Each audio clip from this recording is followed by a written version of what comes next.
Hello दोस्तों, नमस्कार। स्वागत है आपका टीके यूट्यूब चैनल्स पर एवं टीके बोर्ड बैंकर्स यूट्यूब चैनल्स पर।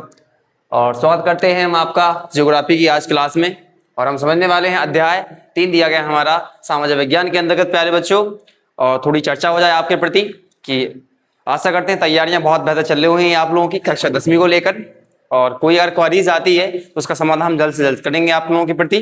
ठीक है प्यारे बच्चों, तो आप बताते रहे हमें इस टॉपिक संबंधित हमारे लिए कि और भी इंपोर्टेंट क्वेश्चंस कौन से निकल कर आ सकते हैं। हालांकि हम आशा करते हैं कि जितने भी आपके विगत वर्ष में प्रश्न पूछे गए हैं, ठीक है, उनको लेकर हम लोग एक रूपरेखा के रूप में कह सकते हैं और शॉर्ट अप्रोच के माध्यम से कह सकते हैं हमने सारे क्वेश्चंस को इसमें भी इंक्लूड किया है। और इससे बनने वाले और भी हमारे कुछ क्वेश्चंस रहेंगे जिनको हम लोग नेक्स्ट पार्ट में देखेंगे प्यारे बच्चों। चलिए दोस्तों, देर ना करते हुए हम स्टार्ट करते हैं आज का अपना सेशन प्यारे बच्चों। ओके बच्चों, चलिए पहला हमारा क्वेश्चंस क्या दिया गया प्यारे बच्चों। क्वेश्चंस का नाम है कि खनिज क्या है, what is the mineral. Mineral है एक्चुअली में क्या हमारे लिए, तो प्यारे बच्चों पृथ्वी की सतह के अंदर, पृथ्वी की सतह के अंदर, मतलब मान के चलो कि पृथ्वी हमारे लिए प्यारे बच्चों, और ये क्या है, ये सतह है। क्या है, सतह है। और सतह के अंडरग्राउंड यानी कि जमीन के अंदर मेरे प्यारे बच्चों, तो पृथ्वी की सतह के अंदर प्राकृतिक रूप से, किस रूप से, प्राकृतिक, अर्थात प्राकृतिक रूप का मतलब निकल कर आता है प्यारे बच्चों जिस तरीके से कृत्रिम रूप से मानव के द्वारा वो चीज निर्मित नहीं की गई हो। इतनी बात क्लियर है आपकी। चलिए आगे चलते हैं। प्राकृतिक रूप से पाए जाने वाले अकार्बनिक पदार्थ, कौन से पदार्थ, अकार्बनिक पदार्थ। पदार्थ दो प्रकार के, कार्बनिक एवं अकार्बनिक, इनके बारे में डिटेल्स में समझेंगे आगे चलकर। तो अकार्बनिक पदार्थ जिनका उपयोग प्यारे बच्चों, जिनका उपयोग मनुष्य, मनुष्य अर्थात मानव, ओके, प्राणी, अपनी आवश्यकताओं की पूर्ति करने के लिए करता, उन्हें क्या कहते हैं प्यारे बच्चों, खनिज कहते हैं। क्या कहते हैं, खनिज कहते हैं। आशा करते हैं इस परिभाषा को बहुत अच्छे तरीके से आपने समझा होगा मेरे प्यारे बच्चों। आगे चलते हैं, इसका पढ़ते हैं क्लासिफिकेशन अर्थात वर्गीकरण। ओके, तो वर्गीकरण क्या है इसका हमारा, इसके बारे में समझते, क्लासिफिकेशन और मिनरल के बारे में। तो 3 प्रकार के हमारे होते हैं उत्पत्ति के आधार पर प्यारे बच्चों। किसके आधार पर, उत्पत्ति के आधार पर। इसके भी कितने टाइप होते हैं, 3 टाइप होते हैं, अर्थात 3 प्रकार होते हैं। प्रथम दिया गया हमारा अग्नि। क्या, अग्नि। हमने पढ़ा है चट्टानों के रूप में भी प्यारे बच्चों 3 प्रकार की हमारी चट्टानें भी हमारे क्षेत्र में विद्यमान है, जैसे अग्नि चट्टान, अवसादी चट्टान एवं कायांतरित चट्टान हमारे लिए प्यारे बच्चों। आगे समझते हैं अग्नि चट्टान एक्चुअली में होती क्या हमारे लिए, तो पृथ्वी के भीतर, पृथ्वी के भीतर, ठीक है, मेग्मा के ठंडे होने से बनते हैं जो चीजें। क्या, मेग्मा। देखते हैं कि ज्वालामुखी होता है हमारे लिए प्यारे बच्चों, और ज्वालामुखी से उद्गार होता है जो वो लावा हमारा निकलता है, ठीक है। और लावा जो निकलता है हमारे लिए, वो लावा जब ठंडा हो जाता है तो किसका रूप लेता है, वो मेग्मा का रूप लेता है प्यारे बच्चों। और मेग्मा के माध्यम से ही कह सकते हैं अग्नि खनिज हमें प्राप्त होते हैं प्यारे बच्चों। उनके फॉर एग्जाम्पल्स कौन कौन से, इनके बारे में भी हम समझ लेते हैं डिटेल्स में। एक दिया गया हमारे लोहा। क्या दिया गया प्यारे बच्चों, लोहा दिया गया हमारे लिए, ठीक है। फिर दिया गया तांबा। क्या दिया गया प्यारे बच्चों, तांबा भी दिया गया हमारे लिए। और दिया गया है निकिल मेरे प्यारे बच्चों। क्या दिया गया है, निकिल। ये प्रमुख हमारे कह सकते हैं कि अग्नि एक उदाहरण हमारे ऑब्जेक्ट में क्वेश्चन बन जाता है हमारे प्यारे बच्चों। 3 दे देंगे कि वो लोहा, तांबा एवं निकिल व चूना पत्थर किसका उदाहरण है हमारे लिए, अग्नेय का कि अवसादी का हमारे लिए है, ठीक है। या इसमें से कौन सा अग्नेय का नहीं है प्यारे बच्चों, तो राइट द आंसर चूना पत्थर हमारे लिए। इतनी बात को समझ रहे हैं सर, आशा करते हैं बहुत अच्छे तरीके से हम अग्नेय को समझा हुआ कि पृथ्वी के अंदर मेग्मा ठंडे के रूप में प्राप्त होता है हमें, तो उससे कौन सा हमें खनिज प्राप्त होते हैं, लोहा, तांबा एवं निकिल प्यारे बच्चों। आगे चलते हैं हम लोग।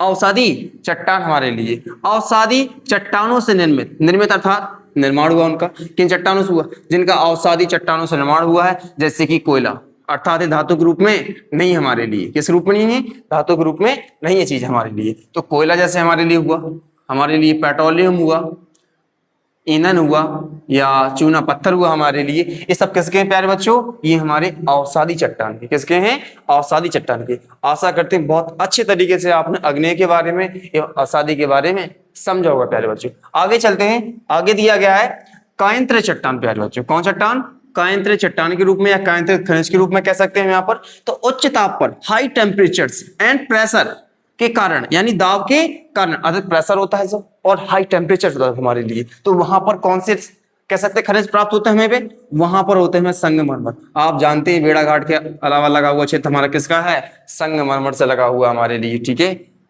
और दिया गया है ग्रेफाइट। क्या दिया है प्यारे बच्चों? ग्रेफाइट दिया गया है। तो ये कह सकते हैं किसको उदाहरण हमारे लिए प्यारे बच्चों? ये है कायंत्र चट्टान के हमारे लिए। ठीक है, आशा करते हैं बहुत अच्छे तरीके से आपने उत्पत्ति के आधार पर चीजों को समझा होगा। आगे चलते हैं, नेक्स्ट टॉपिक दिया गया हमारा उपयोग के आधार पर प्यारे बच्चों। यूजेस के आधार पर कह सकते हैं, ये तो ओरिजिन के आधार पर थी, यूजेस के आधार पर यानी उपयोग के आधार पर। एक हम करते हैं धात्विक के रूप में उपयोग और एक करते हैं हम लोग आधात्मिक के रूप में प्यारे बच्चों उपयोग। ठीक है, इसके बारे में समझ लेते हैं।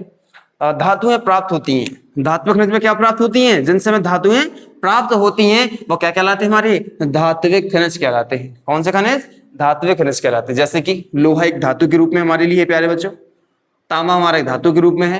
ठीक है, बॉक्साइट हमारा किसके रूप में है प्यारे बच्चों? धातु के रूप में हमारे लिए। और मैग्नीज भी किसके रूप में है प्यारे बच्चों? हमारा धात्विक यानी कि धातु के रूप में है। इनके बारे में भी समझेंगे आगे चलकर डिटेल्स में कि बॉक्साइट जैसे उड़ीसा लगा हुआ क्षेत्र है, मैग्नीज मध्य प्रदेश हमारा प्रथम स्थान पर है हमारा। ठीक है, इस तरीके से आगे दिया गया अधात्विक खनिज प्यारे बच्चों, धातुएं इनसे प्राप्त नहीं होती है। यहाँ नहीं लिखा है प्यारे बच्चों, इसको बहुत तरीके से गौर करना, यहाँ लिखा नहीं प्यारे बच्चों। ठीक है, तो जिनसे धातुएं प्राप्त नहीं होती है, जैसे अर्थात कोयला ये धातु के रूप में नहीं है हमारे लिए, ईंधन के रूप में हमारे लिए। ठीक है, बट खनिज है, पेट्रोलियम हमारे लिए कह सकते हैं। और प्राकृतिक गैस हमारी जितनी भी दी गई है प्यारे बच्चों।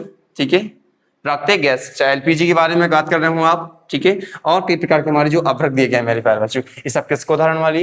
अधात्विक के हैं। आशा करते हैं आप लोगों ने बहुत अच्छे तरीके से यहाँ तक क्लियर हो गए होंगे आपको हर टॉपिक के बारे में, चाहे अग्नि संबंधित, अवसादी एवं कायंत्र हमारे लिए। और आगे दिया गया धात्विक एवं आधात्विक। थोड़ा आगे चलते हैं प्यारे बच्चों, एक खनिज की अवस्था के आधार पर भी होते हैं हमारे लिए। ठीक है प्यारे बच्चों, किसके आधार पर? खनिज की अवस्था, मतलब खनिज किन किन अवस्थाओं में पाया जाता है प्यारे बच्चों, चाहे वो नवीकरणीय है, अनवीकरणीय के रूप में कह सकते हैं, या उत्पत्ति की, या कह सकते हैं कि कायंत्र, अवसादी, इन तमाम अवस्थाओं में पाया जाता है। ठीक है, आगे चलते हैं हम भारत में लोह एक्स के प्रमुख क्षेत्र। अब हम समझने वाले हैं कि लोह एक्स क्षेत्र मैग्नीज, बॉक्साइट एवं कोयला। ठीक है, कहां कहां पर हमारी कौन से कह सकते हैं खनिज पाए जाते हैं और प्रथम स्थान पर कौन सा राज्य, यही समझते हैं हमारे वस्तुनिष्ठ प्रश्न प्यारे बच्चों। तो बहुत ही इंपोर्टेंट टॉपिक है हमारे लिए ये वाला। इस टॉपिक का नाम क्या है? खनिज एवं ऊर्जा संसाधन, एनर्जी एंड मिनरल दिया गया है। तो मिनरल एंड एनर्जी रिसोर्सेज दिया गया प्यारे बच्चों।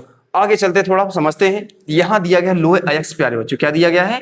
लोह अयस्क दिया गया हमारे लिए। ठीक है, तो प्रथम स्थान पर किसका नाम आता लोह अयस्क के रूप में? उड़ीसा का नाम आता। उड़ीसा में क्षेत्र कौन सा लगा है? सुंदरगढ़ एवं Mayurbhanj. Mayurbhanj they are very famous किसके लिए? हमारे लिए ओके, आयरन अर्थात लोह अयस्क के रूप में हमारे लिए प्यारे बच्चों।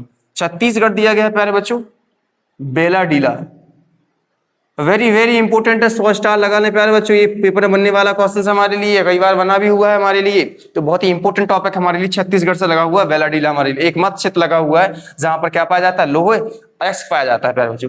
आगे दिया गया कर्नाटक हमारे लिए चित्रदुर्ग एवं बल्लारी क्षेत्र लगा हुआ है। झारखंड के अंतर्गत सिंह भूमि, दे आर वेरी इंपोर्टेंट प्यारे बच्चों, ये भी बहुत इंपोर्टेंट है, इस पे भी स्टार लगा लें आप। सिंह भूमि कई बार पूछा जाता है और कई बार मैप में भी पूछा जाता है कि सिंह भूमि किस क्षेत्र में अवस्थित है, किस राज्य में अवस्थित है। तो मैप में भी आपको दर्शाना पड़ता है मानचित्र के रूप में। और आगे हम समझेंगे जो टॉपिक हमारा दिया गया है भारत के मानचित्र के रूप में, उसको भी देखेंगे अपन लोग। तो सिंह भूमि कहां पर आती है? हमारी झारखंड के अंतर्गत आती है।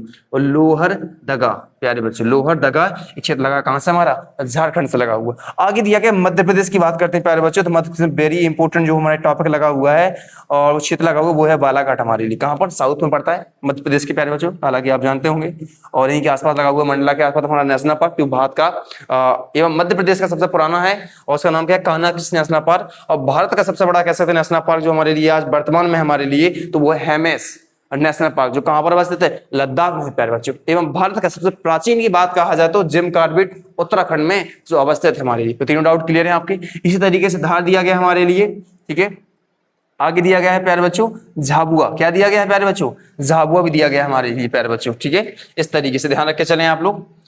अब बात करते हैं मैग्नीज में, कहां पर प्यारे बच्चों? मैग्नीज के रूप में बात करते हैं कि मैग्नीज में प्रथम राज्य कौन सा है एवं क्षेत्र कौन सा लगा हुआ है। और कई बार पूछा भी जाता है 2 नंबर में क्वेश्चन कि मैग्नीज से लगने वाले क्षेत्र कौन कौन से हमारे, जहां पर मैग्नीज का उत्पादन या भंडार अधिक है हमारे लिए प्यारे बच्चों। तो इसमें 2 नंबर का क्वेश्चन बनता है। तो राज्य के नाम याद रखें आप और संबंधित क्षेत्र रखें, इंपोर्टेंट हमारे लिए। पहला सबसे दिया गया हमारा मध्य प्रदेश प्यारे बच्चों, क्या दिया गया है? एमपी की बात करते हैं। एमपी में कौन हमारे लिए प्यारे बच्चों? बालाघाट लगा हुआ है, बिल्कुल इंपोर्टेंट है क्योंकि एमपी बोर्ड के पेपर देने वाले हैं। तो ये क्वेश्चन यहाँ से बनने वाला ही है। ठीक है, और क्षेत्र लगा है जबलपुर, कहां पर? जबलपुर बच्चों। ठीक है, आगे दिया गया महाराष्ट्र मेरे प्यारे बच्चों, क्या दिया गया? महाराष्ट्र, और वो क्षेत्र लगा कौन सा? नागपुर लगा हुआ है और भंडारा क्षेत्र लगा हुआ है हमारे लिए। आगे बात करते हैं कर्नाटक, चित्रदुर्ग दिया गया, कोल्हार दिया गया, उड़ीसा क्षेत्र लगा हुआ है, केओंझर से लगा हुआ केओंझर। और आगे बात करते हैं प्यारे बच्चों किसके बारे में, बॉक्साइट के बारे में। और 2023 के पेपर में यहाँ से क्वेश्चन बना ही बना है, तो वेरी इंपॉर्टेंट हमारे लिए बॉक्साइट हमारे लिए। उड़ीसा क्षेत्र, पहला राज्य किसका नाम आता है, उड़ीसा का। MPPSC जो यानी मध्य प्रदेश राज्य लोक सेवा आयोग के द्वारा 2024 में जो पेपर पूछा गया था, उसमें क्वेश्चन भी पूछा गया है कि बॉक्साइट का उत्पादन किस राज्य में सबसे अधिक किया जाता है। तो याद रख के चलना, राइट आंसर क्या हमारे लिए, उड़ीसा मेरे प्यारे बच्चों। ठीक है, तो बहुत सारी परीक्षाओं में आगामी जो कंपटीशन वाली परीक्षाएं वहां भी काम आने वाला है आपका पोर्शन है प्यारे बच्चों। तो बहुत अच्छे तरीके से इसको आप लोग क्लियर करके चलें। आशा करते हैं इतना आप समझ रहे होंगे चीजों को। आगे दिया गया उड़ीसा के अंतर्गत कोरापुर एवं कालाहांडी। छत्तीसगढ़ के अंतर्गत क्या है, कांकेर, इंपोर्टेंट है कांकेर क्षेत्र हमारे लिए, स्टार लगा लें इस पर भी। एवं महाराष्ट्र के अंतर्गत कोल्हारपुर और रत्नागिरी, इंपोर्टेंट है रत्नागिरी हमारे लिए, क्योंकि हमारी मैपिंग के अनुसार ही पूछी जाती है चीजें, तो याद रख के चलें आप लोग। ठीक है प्यारे बच्चों, आगे दिया गया हमारे लिए गुजरात यानी कच्छ क्षेत्र। कौन से प्यारे बच्चों, कच्छ क्षेत्र दिया गया हमारे लिए। आगे दिया है आंध्र प्रदेश, क्या दिया है, आंध्र प्रदेश राज्य दिया गया है, और विशाखापट्टनम क्षेत्र लगा हुआ है। भारत का कृत्रिम एकमात्र हमारा कह सकते हैं कि पोर्ट भी कौन सा, विशाखापट्टनम हमारे लिए प्यारे बच्चों। तो आशा करते हैं इन चीजों को बहुत अच्छे तरीके से आप लोग समझ रहे होंगे प्यारे बच्चों, और इसी तरीके से सेशन अभी लाते रहेंगे हम लोग। ठीक है, और यहाँ से बहुत ही इंपोर्टेंट क्वेश्चन हमारे बनने वाले हैं। ठीक है, आगे दिया गया नेक्स्ट टॉपिक हमारा वो आता है कोयला। कोल के बारे में समझते हैं हम लोग। ठीक है, झारखंड लगा हुआ, कौन लगा हुआ, झारखंड एक क्षेत्र लगा हुआ प्यारे बच्चों। तो झारखंड के अंदर कह सकते हैं कि झरिया एवं बोकारो व गिरिडीह, यहाँ पर इंपोर्टेड झरिया एवं बोकारो, यहाँ से हमारे 2 स्टार के रूप लगा लें आप लोग, 3 स्टार नहीं 4 स्टार लगा लें, यहाँ से क्वेश्चन बनना ही वाला है। ठीक है, किससे, हमारे कोयले से। और कई बार पूछा भी गया है कि कोयला का उत्पादन किन किन राज्यों में किया जाता है, एवं 2 राज्यों के नाम एवं उनके क्षेत्र। ठीक है, या जहां जहां वो खदानें हैं, जहां उसका उत्पादन है भंडार है, उनके नाम लिखिए आप लोग प्यारे बच्चे। पश्चिम बंगाल याद रखकर चलना, रानीगंज क्षेत्र भी लगा हुआ है हमारे लिए प्यारे बच्चों। छत्तीसगढ़ क्षेत्र लगा है, कोरबा क्षेत्र हमारे लिए। मध्य प्रदेश हमारा सिंगरौली, इंपोर्टेंट है सिंगरौली, सिंगरौली। ठीक है, भारत का एकमात्र मध्य प्रदेश का एकमात्र, सॉरी बच्चों, मध्य प्रदेश का एकमात्र हमारा लगा हुआ क्षेत्र है पूर्वी की ओर सिंगरौली। ठीक है, कौन सा, सिंगरौली, जो झारखंड से अटैच करता है हमारे प्यारे बच्चों। और आगे दिया गया है उड़ीसा राज्य, कौन सा राज्य, उड़ीसा, तालचर, कौन क्षेत्र, तालचर या तलचर से बोलते हैं अपन लोग प्यारे बच्चों। ठीक है, तो ये इंपोर्टेंट है कोयला, बॉक्साइट, मैग्नीज एवं लो अयस्क हमारे लिए। ये याद रखकर चलना, मध्य प्रदेश में बालाघाट और जबलपुर लगा हुआ क्षेत्र हमारे लिए किसमें, मैग्नीज प्यारे बच्चों। बॉक्साइट में उड़ीसा हमारे लिए, कोयला में हमारी झारखंड, झरिया, बोकारो और गिरिडीह लगा हुआ है। उड़ीसा में सुंदरगढ़ एवं मयूरभंज लगा हुआ है हमारे लिए प्यारे बच्चों। तो इस तरीके से हमारे प्यारे बच्चों कह सकते हैं खनिज एवं ऊर्जा संसाधन हमारे क्वेश्चन बन रहे थे, जो बहुत ही इंपॉर्टेंट है। अभी कुछ क्वेश्चंस रह गए हमारे लिए, जिनको हम नेक्स्ट पार्ट में लेकर आएंगे। ठीक है, आप ऐसे ही हमारे यूट्यूब चैनल पर जुड़े रहें, टीके बोर्ड रैंकर्स यूट्यूब चैनल्स पर जुड़े रहे हमारे। ठीक है, और भी आपको जल्द से जल्द अपडेट नहीं मिलती रहेंगी, और हम हर साल नोट्स को अपडेट करते हैं आप लोगों के लिए, क्योंकि आगामी परीक्षाओं में जो हमारी होने वाली 2027 में, तो उसके लिए हमने एक बेहतरीन नोट्स तैयार भी किया है। अगर आप ऑनलाइन ही परचेज करना चाहते हैं हमारे द कौशल एकेडमी एवं टीके बोर्ड रैंकर्स यूट्यूब चैनल्स पर, तो आपको एक लिंक शेयर कर दी जाएगी उसके माध्यम से, और कॉन्टेक्ट नंबर भी आपको दे दिया जाएगा हमारी एक संस्था का, जिसके माध्यम से आप लोग एक बेहतरीन हैंड रिटन नोट्स भी प्राप्त कर सकते हैं। ठीक है, चाहे वो आपका सामाजिक विज्ञान विषय हो, चाहे आपका साइंस हो या आपका मैथ्स हो। ठीक है, अगर के भी आप लोग नोट्स लेना चाहते हैं प्यारे बच्चों, तो हमारे अवेलेबल हैं टीके बोर्ड रैंकर्स यूट्यूब चैनल्स पर। ठीक है, वहां लिंक लगी हुई है, एवं प्यारे बच्चों नंबर भी कांटेक्ट दिया गया है, आप संपर्क कर सकते हैं हमारे संस्थान में, और आप नोट्स प्राप्त कर सकते हैं बहुत ही, और तैयारी को बहुत बेहतर बना सकते हैं प्यारे बच्चों। तो आशा करते हैं लेक्चर बहुत अच्छा लगा होगा प्यारे बच्चों। हम मिलेंगे नेक्स्ट वीडियो में। ओके प्यारे बच्चों, तब तक के लिए धन्यवाद, स्वास्थ्य मंगल रहें, बहुत बढ़िया रहें आप लोग। नमस्कार दोस्तों सभी को।